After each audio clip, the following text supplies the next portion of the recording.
በትግራይ ክልል ሁለት መንግስት ሊመሰረት ነው። የጄኔራል ታደሰ ወረደ ጠንካራ ማስጠንቀቂያና የዶክተር ደብረጽዮን ድንገተኛ የካቢኔ ስብሰባ። በሌላ በኩል በኢትዮጵያና በሱዳን ድንበር ላይ የጦርነት እያንዣበበ ነው። የሱዳን ጦር ጸረ አውሮፕላን መሳሪያዎችን ለምን አሰማራ? የአሜሪካና ኢራን የተኩስ ልውውጥስ ዓለምን ወዴት እያመራ ነው? ዝርዝሩን ይዘናል። ሰላም ጤና ይስጥልን ውድና የተከበራችሁ የደሴ ሚዲያ ተከታታዮች፣ ለቻናላችን አዲስ ከሆናችሁ ሰብስክራይብ፣ ሼር እንዲሁም ላይክ በማድረግ ቤተሰብ መሆን ትችላላችሁ። አሁን ቀጥታ ወደ መጀመሪያው መረጃ እንሄዳለን። ጄኔራል ታደሰ ወረደ ማስጠንቀቂያ ሰጡ።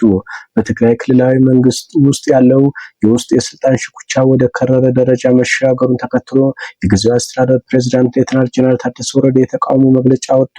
ዛሬ ሚያዝያ 30 ቀን 2018 ተመርጠናል የሚሉ አካላት በጸጥታ ኃይሎች ታጅበው በጊዜያዊ አስተዳደር የካቢኔ አዳራሽ ስብሰባ መጀመራቸውን ገልጸዋል። ድርጊቱ የስልጣን ወረራ መሆኑን የጠቀሱት ጄኔራሉ ለሚከተለው ማንኛውም አይነት ቀውስ ተጠያቂው ይሄ በጉልበት ስልጣን ለመያዝ የሚንቀሳቀሱ አካል መሆኑን አስታውቀዋል። በትግራይ ክልል ሁለት መንግስት በደብረጽዮን እና በዶክተር የሚመራው ካቢኔ ስራ ሲጀምር ጊዜያዊ አስተዳደሩ ማስጠንቀቂያ ሰጠ። በትግራይ ክልል የቆየው የፖለቲካ ውጥረት ዛሬ ወደ አዲስ ምዕራፍ ተሸጋግሯል። በክልሉ ምክር ቤት ተመርጠናል የሚሉ ደብረጽዮን ገብረ ሚካኤል በመቀሌ ፕሬዝዳንት ጽሕፈት ቤት የመጀመሪያውን የካቢኔ ስብሰባ በማካሄድ ስራ መጀመራቸውን አውጀዋል። በሌላ በኩል የክልሉ ጊዜያዊ አስተዳደር ፕሬዝዳንት ሌተናል ጄኔራል ታደሰ ወረደ ባወጡት መግለጫ ድርጊቱን አውግዘዋል። ተመርጫለሁ የሚለው አካል የሰላም ጥሪውን ወደ ጎን በመተው በጸጥታ ኃይሉ ታጅቦ የጀመረው ስብሰባ ህገወጥና አደገኛ የስልጣን ሽሚያ ነው ብለዋል። ለሚከተለው ማንኛውም ቀውስና ጉዳትም ስልጣን በጉልበት ለመያዝ የሚሞክር አካል ተጠያቂ እንደሚሆን አስጠንቅቀዋል።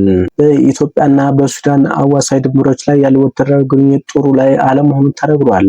የሱዳን የጦር በሁለት አገራት ድንበር በሆኑት በብሉ ናይል ግዛትና በአልፋሽጋ አካባቢዎች ተጨማሪ ወታደሮችና የጸረ አውሮፕላን መከላከያ መሳሪያዎችን እያሰማራ መሆኑን አስታውቋል። የሱዳን መንግስት በድንበር ላይ ኃይልን እያጠናከረ ያለው የኢትዮጵያ በሱዳን ለ3 ዓመታት ለዘለቀው የእርስ በርስ ጦርነት ለአማጽያን ድጋፍ እየሰጠች ነው የሚል ክስ ካቀረበ በኋላ ነው።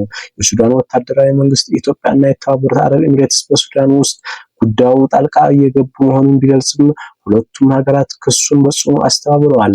በቅርቡ ይፋ የሆነ የዩሊ ዩኒቨርሲቲ ጥናት ኢትዮጵያ በዘር ማጥፋት ወንጀል ከሚጠረጠሩ የሱዳን ሚሊሻዎች ጋር ግንኙነት አላት ሲል የገለጸ ሲሆን ይህም በዲፕሎማሲያዊ ረገድ ተጨማሪ ጫና ፈጥሯል። ሱዳን በቅርቡ ለደረሰባት የድሮን ጥቃት ኢትዮጵያን ተጠያቂ ማድረጓ ወታደራዊ ዝግጅቱ እንደ ምክንያት ተጠቅሷል። ይህ የወታደራዊ ኃይል ክምችት በአፍሪካ ቀንድ ያለው ቀውስ እንዳያባብሰው ዓለም አቀፍ ተመልካቾችን ስጋታቸውን እየገለጹ ይገኛል። የአሜሪካና የኢራን የተኩስ ልውውጥ። አሜሪካና ኢራን በትናንትናው ዕለት ምሽት በሆርሙዝ ጠንከር ያለ የተኩስ ልውውጥ አካሂደዋል። መጀመሪያ አሜሪካ በሆርሙዝ ሊያልፍ በነበረ የኢራን የነዳጅ ጫኝ መርከብ ላይ ጥቃት በመፈጸም የጀመረችው ሲሆን ኢራን በአጸፋ ምላሽ በአሜሪካ 3 የባህር ላይ አውዳሚ መርከቦችን በሚሳኤልና አጥፍቶ ጠፊ ድሮን ጥቃት በመፈጸም የአጸፋ ምላሽ ሰጥታለች። ይህንን ተከትሎ ትናንት ምሽት የኢራን የአየር መቃወሚያዎች በመላው ቴህራን ተንቀሳቀሱ ሲሆን አሜሪካን በኢራን ወደብና ደሴቶች ላይ ጥቃት ፈጽማለች።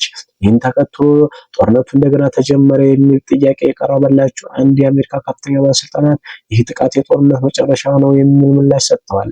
ኢራን 3ቱም የአሜሪካ ባህር ኃይል አውዳሚ መርከቦችን አውድሜያለሁ ያለች ሲሆን አሜሪካ በበኩሏ መርከቦቹ ጥቃት አልተፈጸመባቸውም በማለት መከላከል ተርፌያለሁ ብላለች። ከዚህ ጥቃት በኋላ ዓለም አቀፍ የነዳጅ ዋጋ ጭማሪ አሳይቷል። የአውሮፓ ህብረት በአሜሪካ ላይ የጣለውን ግብር እስከ ሐምሌ 4 ድረስ ወደ ዜሮ ካላወረደ በህብረቱ ላይ በጣም ከፍ ያለ ታሪፎችን እንደሚጥሉ ፕሬዝዳንት ዶናልድ ትራምፕ አስጠነቀቁ። ትራምፕ ይህንን ያሉት አውሮፓ ኮሚሽን ፕሬዝዳንት ኡርሱላ ቫን ደር ሌየን ጋር የስልክ ንግግር ባደረጉበት ነው። እንደ ትራምፕ ገለጻ ህብረቱ እስከ የአሜሪካ 205ኛ ዓመት የልደት በዓል ድረስ ጊዜ እንደተሰጠውና ካልሆነ ግን የሚጣልባቸው ታሪፍ በፍጥነት ወደ ከፍተኛ ደረጃ እንደሚጨምር ከኮሚሽኑ ጋር ተስማምተዋል። ቫን ደር ሌየን በበኩላቸው ህብረቱ የትራምፕ የቀን ገደብ ከማብቃቱ በፊት በታሪፍ ቅነሳ ላይ ጥሩ ለውጥ እያሳዩ ነው ብለዋል። ይህ ከሆነ ከሰዓታት በኋላ የአሜሪካ የንግድ ፍርድ ቤት ትራምፕ በርካታ ሀገራት ላይ የጣሉትን የ10% ታሪፍ በአሜሪካ የንግድ ህግ መሰረት ትክክል እንዳልሆነ የሚገልጽ ውሳኔ አስተላልፈዋል።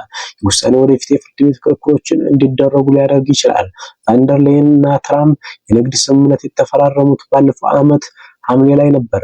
በሮብ ዕለት በአውሮፓ ህብረት ህግ አውጪዎችና መንግስታት መካከል በተደረገው ውይይት ያለ ስምምነት መጠናቀቁ ተከትሎ ግን ስምምነት ተግባራዊ ለማድረግ የተደረገው ጥረት ተስተጓጉሏል። ሁለታችንም ለተግባራዊነቱ ሙሉ በሙሉ ቁርጠኛ ነን ሲሉ ቫንደር ሌየን ሐሙስ ዕለት ኤክስ ላይ ጽፈዋል። በስምምነቱ መሰረት ከአውሮፓ ህብረት ወደ አሜሪካ የሚገቡ ምርቶች 15% ታሪፍ ይጠብቃቸዋል። ትራምፕ በአውሮፓ ምርቶች ላይ 30% ታሪፍ በመጣል ዝተዋል። ሰላም ጤና ይስጥልን የተከበራችሁ የዲሲ ሚዲያ ተከታታዮች፣ እስካሁን ስትከታተሉት የነበረው የሰዓቱ ዜና ነበር። ሰዓቱን ዜና እስካሁን ስትከታተሉን ስለቆያችሁ ከልብ እናመሰግናለን። ዲሲ ሚዲያ አዲስ ከሆናችሁ ሰብስክራይብ፣ ሼር እንዲሁም ላይክ በማድረግ የሰሞኑን ትችላላችሁ። ዲሲ ሚዲያ የህዝብ ድምጽ